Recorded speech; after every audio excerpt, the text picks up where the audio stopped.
My family thinks I go to the car for peace and quiet. I do not. I go out there to turn up Green Day and practice the part of me they have never met. I am Maggie. I am 42, married, 2 kids, and for 2 years, I have been taking guitar lessons in secret. Our biggest family reunion in 10 years is 6 months away. So I have a plan. Learn to play with a band, walk onto that stage, and finally let it rip. Preferably through smoke. A responsible amount of smoke. I am still somebody's mother. From the outside, my life does not exactly scream secret rock guitarist. I work in HR for a major retailer. My husband is 44. Our kids are 8 and 11. We have work calendars, school calendars, family calendars, and at least one calendar nobody updates, but everybody gets blamed for ignoring. Music is a big deal in our family. My husband loves old school rap. I respect his commitment. From another room. My music comes out when I'm alone in the car. Nirvana, Stone Temple Pilots, Dave Matthews Band, Green Day. Then I wander backward into Jimi Hendrix and Creedence Clearwater Revival. Those guitars do not sit politely in the background. They announce themselves. They argue, answer, growl, shimmer, and sometimes sound like the person playing has discovered a language nobody else knew existed. That is what I have always loved. Then I park, lower the volume, and walk back into my regular life like I have not just performed an entire imaginary concert at a stoplight. I did not grow up without music. I grew up surrounded by it.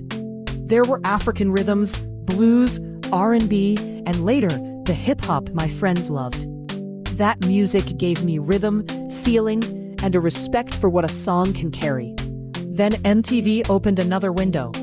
I saw alternative bands, classic rock performances, and people holding guitars like the instrument was wired directly into their nervous system. I wanted to know how they made that sound. And 3 blocks from my house was a record store that specialized in rock.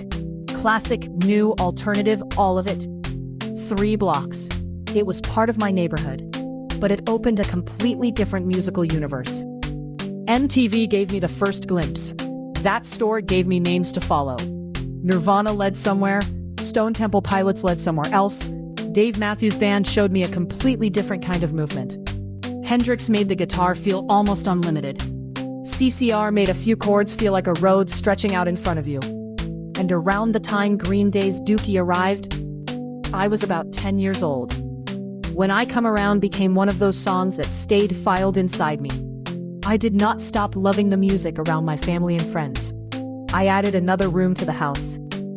Then, for some reason, I kept that room locked. Nobody sat me down and announced that I was not allowed to love rock. It was quieter than that. It was the feeling that this music did not match what people expected when they looked at me. So I got very good at adjusting the playlist before anyone got in the car. But 2 years ago, I finally booked a guitar lesson. I did not make a family announcement. I did not post a beginner photo. I just went. Then I went again and again. Some people disappear for golf. I apparently maintain the most demanding hair and nail schedule in the Midwest. To be clear, I still get my hair and nails done. I am not giving up everything for the craft. But a surprising number of those appointments had included an amplifier. I practice 2 or 3 times a week. I play acoustic and electric. I can handle higher level chords, and my teacher says I am a natural. I enjoy repeating that part. The truth is, I have become pretty good. But I had built one very specific kind of skill. I knew how to play alone. If I missed an entrance, I stopped. If I lost the rhythm, I started again. If one section sounded rough, I played it 12 more times until the neighbors probably learned it too. A band does not stop because Maggie would like another attempt. Our family reunion gave me a deadline. It will be the first one we have hosted in 10 years. And it is going to be big. There will be food, family, music, and plenty of people who believe they already know me. Perfect. I gave myself 6 months and one clear experiment. Could I take the song I had practiced alone, learn to play it with other musicians, and perform it on that stage? Not become a professional guitarist, not quit HR, not buy a tour bus and ask my family to call me by a one-word stage name. Just make this part of me real enough to share. At 2 or 3 practice sessions a week, 6 months gave me roughly 50 to 75 chances to improve. I tracked the sessions, the hard transitions, and whether I could keep going after a mistake. Then came my first real win. I played the whole song cleanly by myself. No restart, no backing up, no pretending the part I skipped was an artistic decision. I reached the end and realized something had changed. I was not a person who wished she could play guitar. I could play guitar. Now I had to become someone a band could trust. My first rehearsal with other musicians corrected my confidence very efficiently. Alone, I controlled everything. With a band, the count started, the rhythm moved, and nobody asked whether I was emotionally prepared. I watched my hands too much. I rushed one section. I hesitated in another. When I made a mistake, my instinct was to stop and repair it. The band kept going. Apparently, music does not pause for a personal meeting with human resources. That rehearsal showed me exactly what I needed. I had to listen while I played. I had to feel where the drums were taking us. I had to leave room for the bass and recover without making a face that announced the mistake to the entire building. Most of all, I had to stop treating every error like a reason to begin again. At 42, that part actually made sense to me. I have enough life experience to know that recovery is a skill. You do not get through work, marriage, children, or one overloaded Tuesday by restarting the week every time something goes wrong. You adjust and keep moving. Then, the rest of my life joined the rehearsal. Work needed time, the kids needed time, the band had schedules, my teacher wanted more practice, the reunion needed planning, and I was still trying to keep the entire operation quiet. Every part of the plan wanted the same Tuesday night.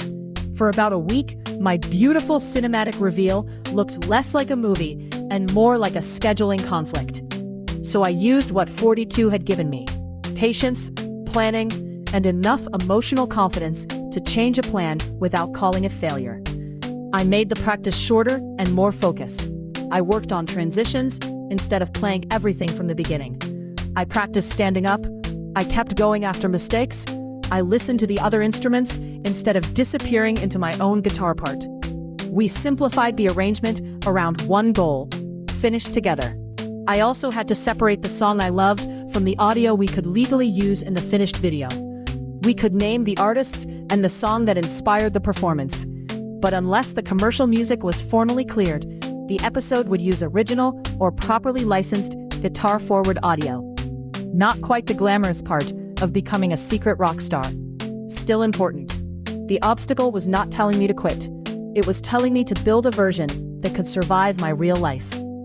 The next full rehearsal felt different. I was not staring at my hands as much. I could hear the drummer. I could feel the spaces where I did not need to play harder just because I was excited. Then, I made a mistake and kept going. That may sound like a very small achievement. It was enormous. I found my place again without stopping the group. We reached the final section together, and this time, we finished together. That was my second big win. Playing the song alone proved I had learned it. Playing it with a band proved I could share it. Now there was only one audience left. In my imagination, the reunion performance had stadium lighting. The room would go dark. Smoke would roll across the stage. A guitar would cut through the silence. Then I would slowly appear from the shadows, while every person in my family reconsidered everything they had ever assumed about me. Very tasteful, very subtle. In reality, this was a family reunion, not a world tour. We needed a sound check, safe cables, working lights, a place to hide the guitar, and an amount of smoke that would not end the reunion through an emergency exit. So I scaled the fantasy without removing the fun. One stage, one band, a little theatrical haze, a simple lighting change, and me, walking out with the guitar instead of talking myself out of it. That became the final test.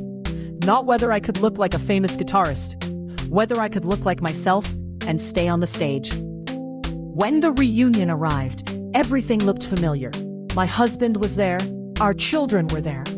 The family was talking, eating, laughing, and listening to the music they expected to hear. Nobody knew what was waiting near the stage. And suddenly, the secret that had felt funny for 2 years felt very real. My hands knew the chords.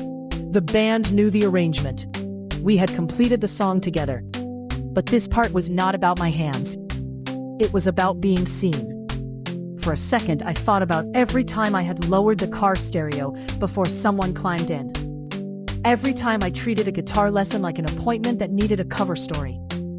Every time I assumed it would be easier if people only saw the version of me they already understood.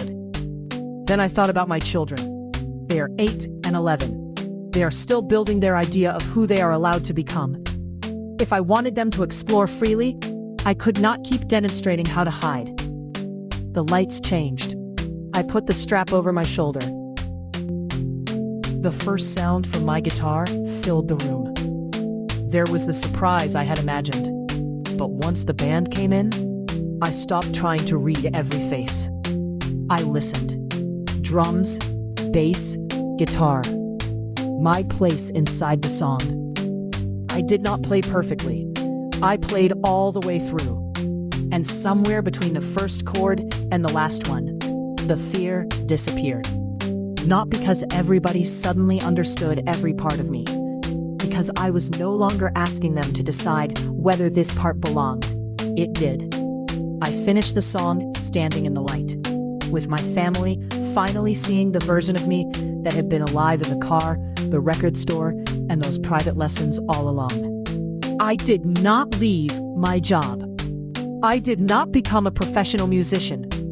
And I did not turn into a different person at 42. I stopped pretending that the unexpected parts of me needed to stay hidden. Starting after 40 did not put me behind. It gave me patience when progress was slow, planning when life got crowded, and enough emotional confidence to survive one bad rehearsal without selling the guitar. The younger version of me found the music. The 42-year-old version finally had the nerve to turn it up where other people could hear it. And my children got to see something I hope they remember. You do not have to match a stereotype to belong in the thing you love. You do not have to make it your career. You do not have to rebuild your whole life around it, but you should make room for it. My next step is simple. Keep my job, keep practicing, keep playing with other people, and stop hiding the guitar like it's involved in an investigation. Maybe the next performance is smaller. Maybe it's a family jam, an open mic, or just one song played without an excuse attached to it. That's enough. Life is too interesting to leave your favorite parts locked in the car. So what is your version of the guitar? What have you loved quietly that deserves one real experiment? If you are over 40, you are not starting empty-handed. Bring the patience, bring the judgment, bring the life you already built. Then make some room. And when you are ready, let it rip. If you want more stories about what can open up after 40, subscribe to Jason the Entertainer.